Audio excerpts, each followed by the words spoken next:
You hear me? Yes. Thank you for having me here. It's a pleasure. I learned several things that I'd like to try to implement in next future. Uh, let's go to the work that I come here to present. This is the title of the work that is within a more larger project. Let's say that is on the general task of finding new technologies for renewable sources, um, especially for stocking of hydrogen. Even if we can produce hydrogen, there's still a challenge to know how to store it in an efficient way, to then reuse it for actually producing renewable energies. So given this quite huge and challenging task, we constrive ourselves in understanding whether we can use graphene oxide substructures to do so. Why graphene oxide? Because we have a large dataset in our group about those, so we start from there and we'd like to expand in the future.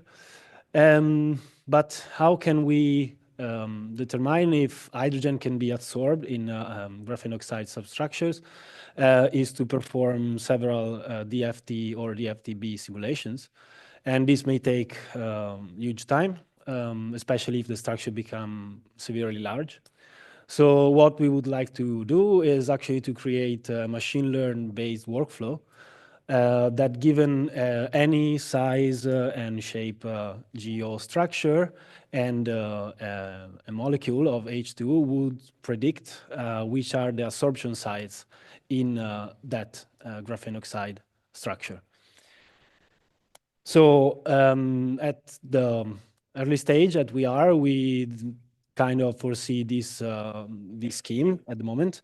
We have, of course, our database that is composed by the FDB simulations for the absorption energy. And we use this dataset as everything in this field to train some prediction model. But what we want to do is once we train this prediction model, we want to have some sort of optimization or a full search in the space to actually predict the absorption sites. Since, again, here, I will not stress this enough, we are at a very early stage. We selected a very simple and ready to use off-the-shelf prediction model that is XGBoost. This probably will lead to some problems in the future, but we'll see.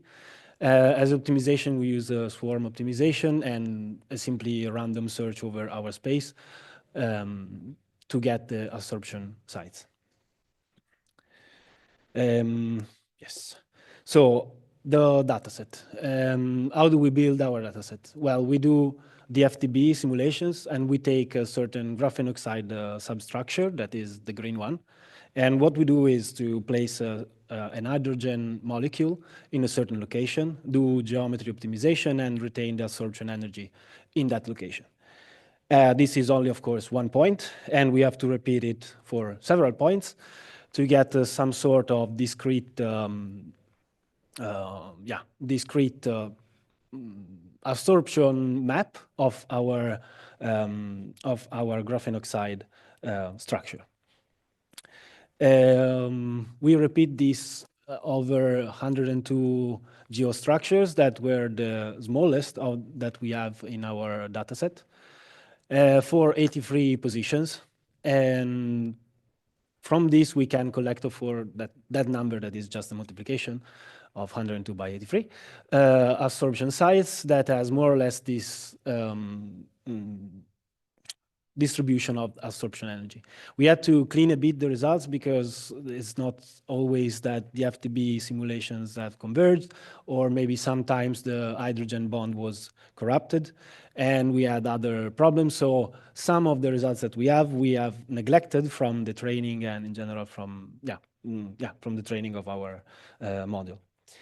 But okay, here comes a bit of a tricky question. How do we actually make a model that we can give any ghost structure and then predict the absorption site?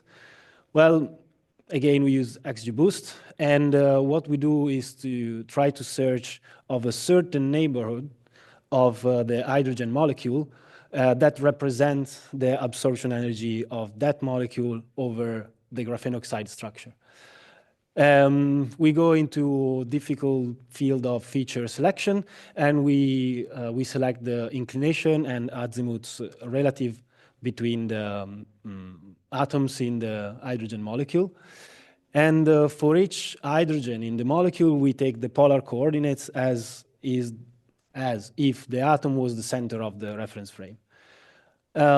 We tried several things, and the only way in which we found out to insert a bit of physics into this geometrical model was to divide the distance by the atomic number of the neighbor element. So if it's carbon, we divide by 6, and oxygen we divide by 8, and so on. We did several trials, and we found out that only 5 neighbors was kind of enough to start having a good response from the XGBoost. This is the correlation matrix. It's not really interesting apart from the fact that it's almost diagonal, so it should be good. Here again, we have like results of the training. In this case, we use 100 out of our 102 solutions, so we can take the 2 as a validation or as a test.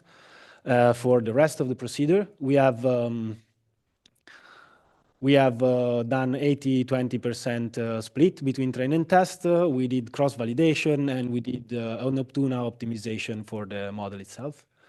These are kind of the results. They look sufficiently well for this stage.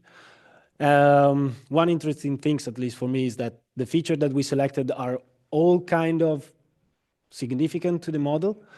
Of course, the distance, maybe here is very small, I'm sorry, but the distance from each atom to the first element of the structure is the most important feature. Not that surprising, but at least it's something to reason on. Okay, so now that we train like our model to say like, okay, we can kind of predict the absorption energy of the hydrogen molecule given the certain neighborhood, we need to define a certain strategy to, given any new geosurface structure, to go and search where we want to actually collect some solutions. And we define for the time being this search area that you see in gray. First and foremost, we say that our molecule could never enter the van der Waals radii of the atoms of the geostructure. Then we give an outside boundary just to not go with optimization anywhere. And yeah, we of course restrain the bond length to be something feasible for a H2 molecule. Okay, so I think I'm very fast, but it's fine. Here we have some results. This is the first of the 2 geostructure that we saved from the test of the whole procedure. Let's say on the left, we have the heat map that we collect by doing a full factorial or like full random search. With the dots, we denote what were the FTB simulation results of the absorption energy and their location. For easiness of comprehension, we plot this in 2D with colors. Of course, they also have the Z dimension. We can see that we are kind of close in some points. Definitely, we can do better, but we start getting closer to predict for an unseen structure where are the absorption sites. We tried also, of course, like some optimization instead of try to have like a map, just ask for a single result. But as you may see from the heat map on the left, we don't really have any single minima. So the swarm optimization, that's the one we chose, it's kind of get stuck everywhere. So we repeat this for several iterations, and we collect the one that is selected the most.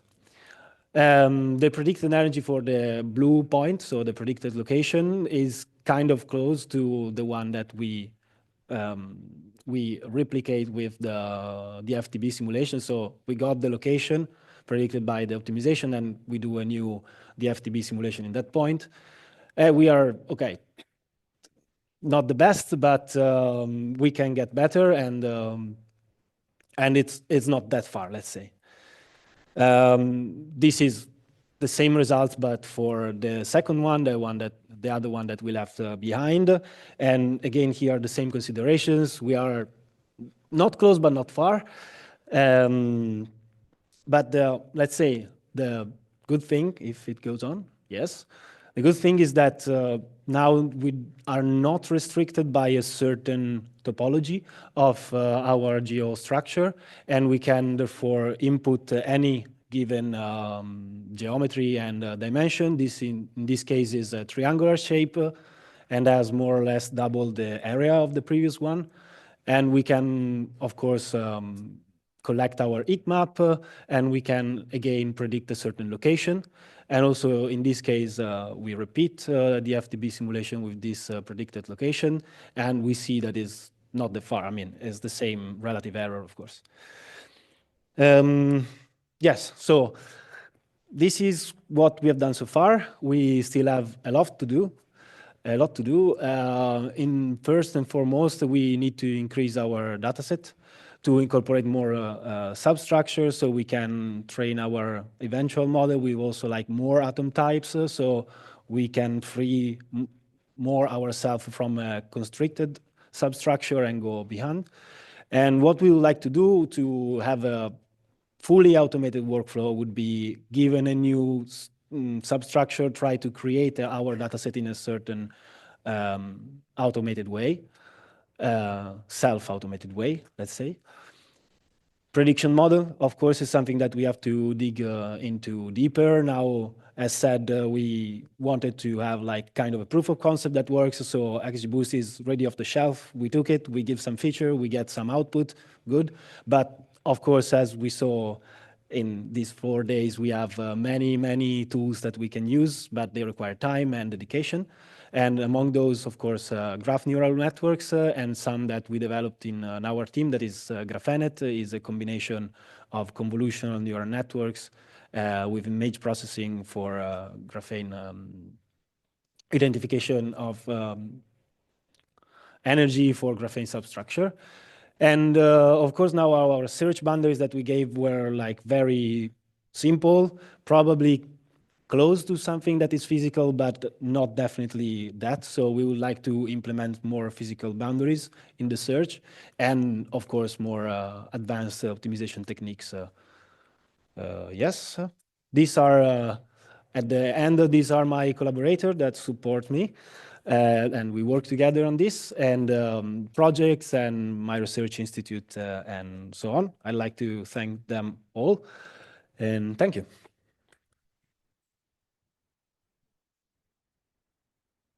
Thank you very much. Do we have any questions? Oh, Patrick is like waving. Hello. Yes, grab it. So I had a question on your basic motivation. The adsorption energies you showed were all really low. Yeah. So what are you targeting? Are these the right adsorption energies, or do you need them to be higher? And is graphene oxide the right material? Are you actually looking for other? We are looking for others, yes. The absorption energies are quite low. I mean, the lower the better. It's kind of like they're small. Yeah, the smaller the better, yes, because it's kind of a value of energy. It indicates whether it's the molecule would more favorable go in that site rather than another. So it minimizes the energy. Do you want it to bind, or do you not want it to bind? No binding, no. Okay. Yes, it needs to be adsorbed, so not. We don't want the molecule bond to be broken, so we just want to be stuck there, kind of. So you want the adsorption energies to be higher, so more negative. Yeah, more negative, yes. Okay, so 40 MeVs is not great, right? No, not that much. Yeah, but graphene oxide, as said, is kind of our test case for, because we have several of these graphene substrate structure already that was validated in other works and so on. So we know that those structures are kind of reliable, and we use that as a kind of starting benchmark for this. But they are not the greatest. Like, in fact, we like to expand on MOFs that should be more, I say, yeah, better for these kind of applications, yes. Yeah. Any further questions? Patrick? Thanks. Thank you for a very interesting talk. Could you elaborate a little bit more on your future plans? So I've seen that you want to include metal organic frameworks in your work. Yes. And so far you were working mostly on graphene oxides. Yes. So do you think that this change of surface chemistry would change your results a lot? For example, you showed us importance of the features. Do you think that some of these features will become more or less important, that there will be significant changes due to change of chemistry? That's a very good question. I don't have a clear answer now, but I'd say that it may, because now we are, as said, we don't have that much of adsorption. So probably when we start to get into more correct, so to speak, adsorption materials, then it may influence the features. Yes. Yeah. Next question. Thanks for your interesting presentation. My work is related to electrochemical sensors where graphene oxide is an interesting material, but the challenge is that it is difficult to make computational models that would somehow match the experimental material. So do you have thoughts related to this? Yeah. After this symposium, yes. Yeah, no, definitely. That's a very good question because we are a computational team, so we kind of rely sometimes on ourselves or like our community that is also computational. So yes, that would be absolutely great to have some sort of experimental validation or like experimental input to this kind of data, this kind of framework.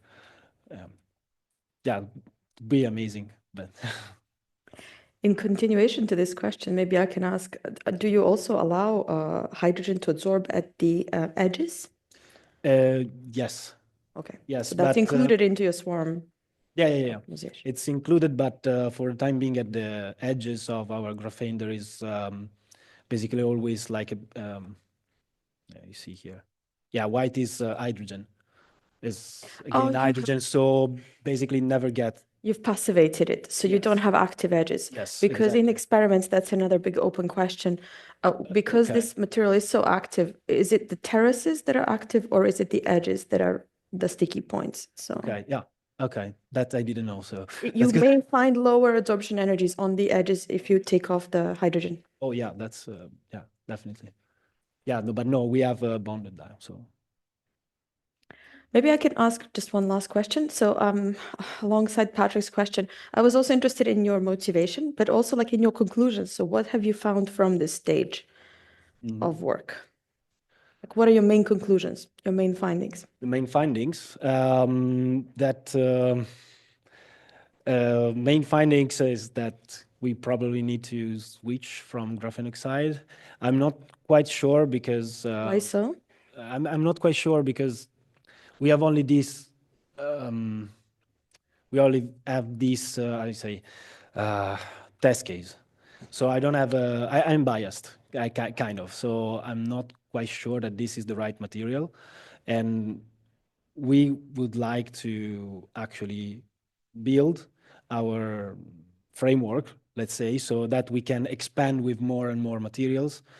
So to build something that kind of automatically inputs several things, and in this case, then we can develop more and then actually achieve the goal of finding whether we can absorb hydrogen or not on some surface, or which is better, at least. I understand that this is your goal, but like based on which consideration do you think this is not the right material? Is it simply that the absorption energies are not low enough? Yes. Compared to what you would expect to find? Yes. And now you're just going to look through more materials to try to see what goes even lower? Yeah, basically, yes. Yeah. Okay. That's the plan, because Okay. yeah. Good. Okay. All right, I see no further questions, so a big thanks to our speaker again.